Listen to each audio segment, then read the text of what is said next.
ನೋಡಿ, ಹಿಂದೆ ನಾವೆಲ್ಲ ಸೇರಿ ಸಮಾನ ಮನಸ್ಕರರು ಮತ್ತು 3 ಬಾರಿ ಶಾಸಕರು, 2 ಬಾರಿ ಶಾಸಕರಾದಂಥವರು, 4-5 ಬಾರಿ ಶಾಸಕರಾದವರು ಮಂತ್ರಿ ಸ್ಥಾನವನ್ನು ಕೊಡಬೇಕು ಅಂತ ಹೇಳಿ ನಾವೆಲ್ಲ ಸೇರಿ ಒಂದು ಕ್ಲಬ್ಬಲ್ಲಿ ಮೀಟಿಂಗ್ ಮಾಡಿ ನಮ್ಮ ರಾಜ್ಯದ ನಾಯಕರಿಗೆ, ರಾಷ್ಟ್ರೀಯ ನಾಯಕರಿಗೆ ನಾವೊಂದು ಸಂದೇಶ ಕಳಿಸಿದ್ದೀವಿ.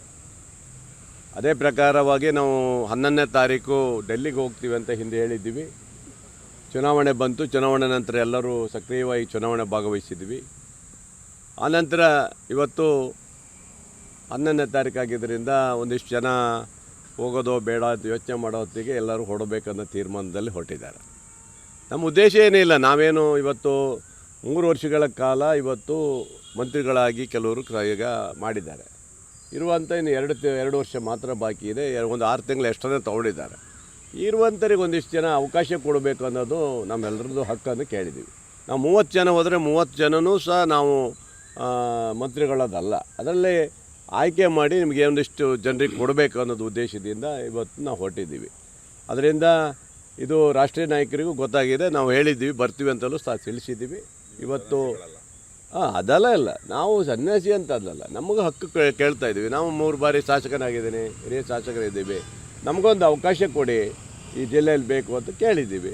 ಅದು ವರಿಷ್ಠರು ಮತ್ತು ರಾಜ್ಯ ನಾಯಕರು ತೀರ್ಮಾನ ಮಾಡಬೇಕು ಅನ್ನೋದು ನಮ್ಮ ಉದ್ದೇಶ. ಹೈಕಮಾಂಡಿಗೆ ಹೇಳಿದ್ದೀವಿ, ನಾವು ಬರ್ತೀವಿ ಅಂತ ಹೇಳಿದ್ದೀವಿ.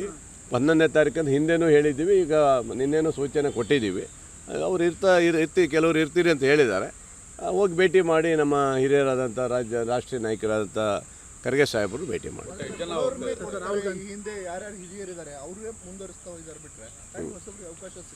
ಇಲ್ಲ, ಮುಖ್ಯಮಂತ್ರಿಗಳು ಹೇಳಿದ್ದಾರೆ, ಅವರಿಗೂ ನಾವು ಭೇಟಿ ಮಾಡಿ ಮನವಿ ಕೊಟ್ಟಿದ್ದೀವಿ. ಇಲ್ಲ, ನಾವೊಂದಿಷ್ಟು ಜನ ಮಾಡಿಕೊಡ್ಬೇಕಾಗಿದೆ, ರಾಷ್ಟ್ರೀಯ ನಾಯಕರು ತೀರ್ಮಾನ ಮಾಡಿದರೆ ನಾವು ಕೊಡ್ತೀವಿ ಅಂತ ಅವರು ಹೇಳಿದ್ದಾರೆ.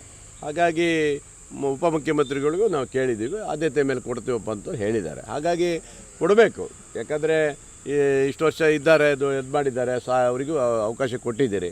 ನನ್ನ ಹೊಸ ಮುಖಗಳಿಗೆ ಒಂದು ಅವಕಾಶ ಕೊಡಿ, ಮುಂದಿನ ಚುನಾವಣೆ ನಿರ್ಧಾರ ಆಗುವಂಥದ್ದು, ಅದಕ್ಕೋಸ್ಕರ ನಾವು ಕೇಳ್ತಾ ಇದ್ದೀವಿ.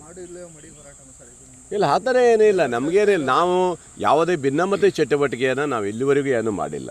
ನಾವು ಕಾಂಗ್ರೆಸ್ ಪಕ್ಷದ ನಿಷ್ಠಾವಂತರಾಗಿ ಕೆಲಸ ಮಾಡಿದ್ದೀವಿ.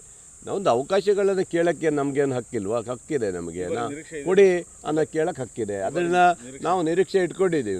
ನಮ್ಗೆ ಕೊಡಿ ಅಂತ ಕೇಳೋಕ್ಕೆ ನಮ್ಗೆ ಹಕ್ಕಿದೆ, ನಮ್ಮ ನಿರೀಕ್ಷೆ ಇದೆ, ಕೊಡಬೇಕು ಅಂತ ಕೇಳ್ತೀವಿ.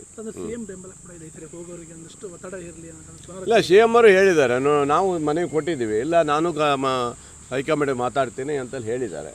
ನಾವು ಎಲ್ರಿಗೂ ಹೇಳೇ ಹೋಗ್ತೇವೆ, ನಾವೇನು ಕದ್ದು ಮುಚ್ಚಿ ಹೋಗೋಂಥದ್ದೇನೂ ಇಲ್ಲ. ಎಲ್ರಿಗೂ ಹೇಳಿ ಈ ರಾಜ್ಯದಲ್ಲಿ ಒಂದು ಬದಲಾವಣೆ ಕೊಡಿ, ಒಂದಿಷ್ಟು ಜನರಿಗೆ ಅವಕಾಶ ಕೊಡಿ ಅಂತ ಕೇಳ್ತಾ ಇದ್ದೀವಿ ಅಷ್ಟೇ. ಸುಮಾರು 20-26 ಜನ ಆಗ್ಬೋದು ಇವತ್ತು ಹೋಗ್ತಾ ಇದ್ದೀವಿ ಅಂತ ಆಗಿದೆ. ಇನ್ನು ಎಷ್ಟು ಜನ ಬರ್ತಾರೆ ನೋಡ ಅಲ್ಲಿ ಹೋದ್ಮೇಲೆ ಗೊತ್ತಾಗತ್ತೆ. ಎಲ್ಲರೂ ತುಂಬ ಜನ ಇದ್ದಾರೆ, ಅವರೆಲ್ಲರೂ ಹೆಸರು ಹೇಳೋಕ್ಕೆ ಹೋಗಲ್ಲ. ನೀವು ನಾಳೆ ಇವತ್ತು ಏರ್ಪೋರ್ಟಲ್ಲಿ ಗೊತ್ತಾಗುತ್ತೆ ನಿಮಗೆ. ಆಮೇಲೆ ಅದೆಲ್ಲ ನಾನೊಬ್ಬ ಇದ್ದೀನಿ ಅಷ್ಟೇ.